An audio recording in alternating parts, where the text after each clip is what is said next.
अस्सलाम वालेकुम। डिस्कशन हम करेंगे आज फौजी सीमेंट कंपनी लिमिटेड की, क्योंकि ये एक ऐसा स्टॉक है जो आपके पोर्टफोलियो में लाजमी होना चाहिए। हम सबसे पहले इस कंपनी की जो फाइनेंशियल परफॉर्मेंस है उसका डिटेल में रिव्यू करेंगे। इससे आपको समझ लगेगी कि मैं क्यों कह रहा हूँ कि आपको इस स्टॉक को ख़रीदना चाहिए और ये स्टॉक आपके पोर्टफोलियो का लाजमी हिस्सा होना चाहिए। फिर मैं आपको बताऊँगा कि शॉर्ट टर्म टारगेट प्राइस क्या इसका होगा और लॉन्ग टर्म में अगर आप इस स्टॉक को होल्ड करते हैं तो आपको कैसे ये बेनिफिट कर सकता है। हम अपनी डिस्कशन को शुरू करते हैं। अभी से वीडियो को लाइक कर दें, चैनल को सब्सक्राइब नहीं किया हो तो चैनल को लाजमी सब्सक्राइब कर दें। ठीक है जी। तो हम इसकी फाइनेंशियल परफॉर्मेंस को अगर देखें तो सबसे पहले अगर हम अर्निंग पर शेयर को देखें तो लेटेस्ट अर्निंग पर शेयर इसका 2.9 रुपीज़ पर शेयर है। ये जो 2022 के एनुअल रिजल्ट्स इसने अनाउंस किए थे उसके हिसाब से मैं आपको बता रहा हूँ, लेकिन इसमें कुछ डिटेल है जिसका हमें पता होना चाहिए। देखें, FCCL इस वक्त एक्सपेंशन से गुजर रहा है। FCCL की करंट प्रोडक्शन कैपेसिटी जो है वो 6.4 मिलियन टन पर ईयर है, लेकिन निज़ामपुर में जो इनका प्लांट है वह उन्होंने थर्ड प्रोडक्शन लाइन जो है उसकी कंस्ट्रक्शन शुरू की थी और वो अक्टूबर 2022 में कंप्लीट हो चुकी है, जिसकी production capacity 2.05 million tonne per year है। इसके अलावा शादान में ये एक नया प्लांट जो है वो कंस्ट्रक्ट कर रहे हैं जो अंडर कंस्ट्रक्शन है और it is expected as per companies announcement के दिसंबर 2023 में ये कंप्लीट हो जाएगा और इसकी भी production capacity 2.05 million tonne per year है। तो जब ये एक्सपेंशन जिससे कंपनी गुजर रही है जब वो कंप्लीट हो जाएगी तो इसकी जो प्रोडक्शन कैपेसिटी है जो इस वक्त 6.4 मिलियन टन है वो बढ़कर 10.5 मिलियन टन हो जाएगी। अब चूंकि निज़ामपुर में जो इनकी एक्सपेंशन थी वो कंप्लीट हो गई है तो इस वक्त जो इसकी प्रोडक्शन कैपेसिटी है वो 6.4 मिलियन टन से बढ़कर 8.45 मिलियन टन हो गई है और दिसंबर में जब शादान में जो इनका प्लांट है उसकी कंस्ट्रक्शन कंप्लीट हो जाएगी तो प्रोडक्शन कैपेसिटी फिर 10.5 मिलियन टन की हो जाएगी। इस सब को मद्देनज़र रखते हुए जब अगर आप कैलकुलेशन करें कि जब ये सारी एक्सपेंशन कंप्लीट हो जाएगी तो फाइनेंशियल ईयर 24 में जो अर्निंग पर शेयर है वो कम से कम ₹6 पर शेयर होगा। तो इस वक्त 2.9 रुपीज़ पर शेयर है। तो आप ये देख लें कि अगले साल के अंदर इसकी जो अर्निंग पर शेयर है वो तकरीबन डबल जो है वो आराम से हो जाएगी। और इसके अलावा ये भी मैं आपको बताता चलूँ कि जो कोल की प्राइसेस हैं, कोल एक बहुत इंपॉर्टेंट रॉ मटेरियल होता है सीमेंट के केस में। तो इस वक्त इसकी जो कोल प्राइसेस है इंटरनेशनली वो बहुत ऑल टाइम लो हुई हैं। आप देख सकते हैं, आपके सामने ग्राफ है, $128 का हुआ है, जबकि ये तकरीबन 450 के करीब भी गया हुआ था। ठीक है, तो इसका भी जो सीमेंट सेक्टर है उसको फ़ायदा होना ही होना है। तो अर्निंग पर शेयर के हवाले से हमने डिटेल में डिस्कशन कर ली और मैंने आपको बताया किस तरह ये लॉन्ग टर्म में आने वाले साल में किस तरह ये ग्रो करेगी। ग्रॉस प्रॉफिट मार्जिन देखें तो 26.5% है, नेट प्रॉफिट मार्जिन जो है वो 13.11% है, बहुत अच्छा है। अगर हम बात करें लिक्विडिटी एंड लेवरेज रेशो की तो करंट रेशोज़ की 1.11 है, बहुत अच्छी है। डेट टू इक्विटी रेशोज़ की सिर्फ 66% है। हालांकि जो सीमेंट सेक्टर होता है वहाँ नॉर्मली वो ओवर डेट हुई होती हैं, बहुत ज़्यादा डेट लिया होता है। इसकी जो है वो बहुत अच्छी रेशो है, वो अंडर कंट्रोल है। इसके अलावा अगर आप बुक वैल्यू देखें इस वक्त 26.3 है, प्राइस टू बुक रेशो बहुत कम है, सिर्फ 0.42 है, प्राइस टू अर्निंग रेशो इसकी 3.33 है, बहुत अच्छी है, बहुत लोअर साइड पे है।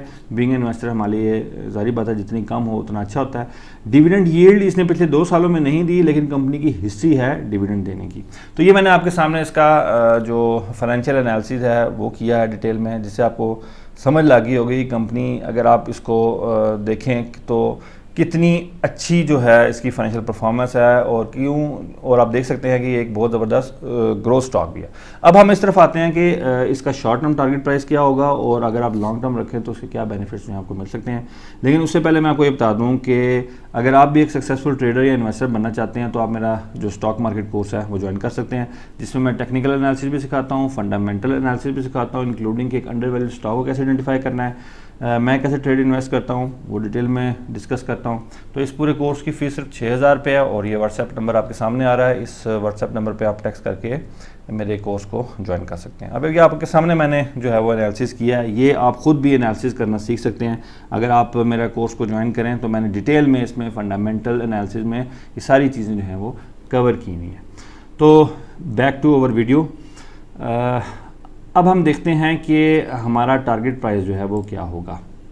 ठीक है, अगर हम शॉर्ट टर्म की बात करें तो देखें इस वक्त जो FCCL है उसका जो शॉर्ट टर्म टारगेट प्राइस है वो तकरीबन 15 रुपये बनता है दिसंबर 2023 तक, क्योंकि दिसंबर 2023 में इसकी एक्सपेंशन कंप्लीट हो जानी है, तो 15 रुपये पे इसकी बहुत अच्छी रेजिस्टेंस है, तो कम से कम 15 रुपये पे ये आराम से इजीली जो है वो टच कर रहा होगा। तो वो लोग जो शॉर्ट टर्म में इसमें ट्रेड करना चाह रहे हैं, कुछ प्रॉफिट लेके निकलना चाह रहे हैं, तो वो 15 रुपये एक शॉर्ट टर्म टारगेट प्राइस रख सकते हैं। मीडियम टर्म अगर आप रखना चाहें तो वो 24 रुपीज़ हो सकता है, ठीक है, यानी कि आप 1.5 साल का अगर टारगेट रखें तो 24 रुपीज़ को ईजिली जो है वो टच करेगा, ठीक है।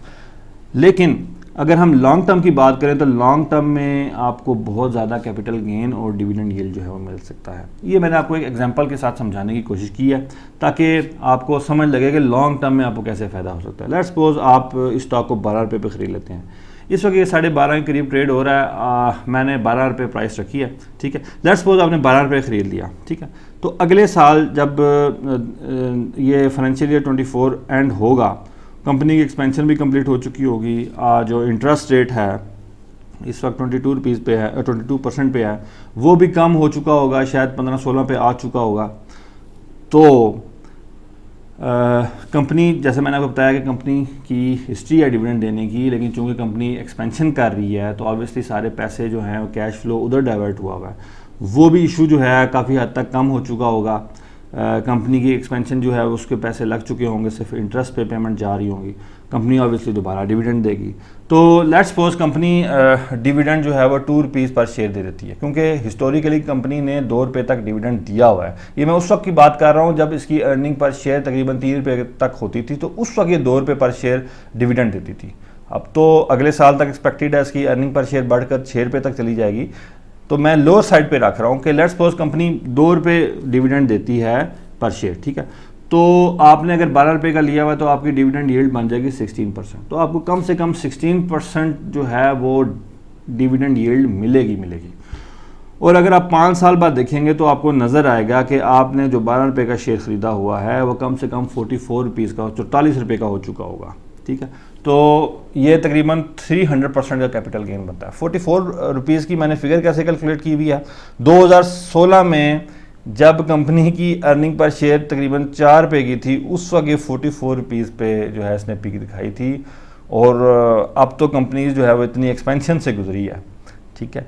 और ये सिर्फ एक फैक्टर मैंने आपको टेक्निकल बताया, फंडामेंटली इसकी जो इंट्रिंसिक वैल्यू है वो बहुत ज़्यादा है, ठीक है। तो अगले 5 साल में कम से कम ये अपनी जो हाईएस्ट पीक है, हाईएस्ट प्राइस है जो उसने 2016 में दिखाई थी, वो आराम से टच कर लेगी, जो कि 44 रुपीज़ की होगी। तो आपको कैपिटल गेन कम से कम 300% का मिल जाएगा। और इन 5 सालों में जो कंपनी डिविडेंड देगी वो कितना होगा, वो तकरीबन आपकी इन्वेस्टमेंट के इक्वल हो जाएगा। 100% तकरीबन आपको डिविडेंड मिल चुका होगा आपकी इन्वेस्टमेंट के बराबर। तो ये लॉन्ग टर्म इन्वेस्टमेंट किस तरह आपको बेनिफिट देती है वो मैंने आपके सामने एक सिमुलेशन चलाई, एक एग्जांपल के साथ आपको जो है समझाया। तो ये थी हमारी डिटेल डिस्कशन FCCL के हवाले से। अगली वीडियो तक के लिए मेरी तरफ से खुदा हाफिज़, फ़ी अमान अल्लाह।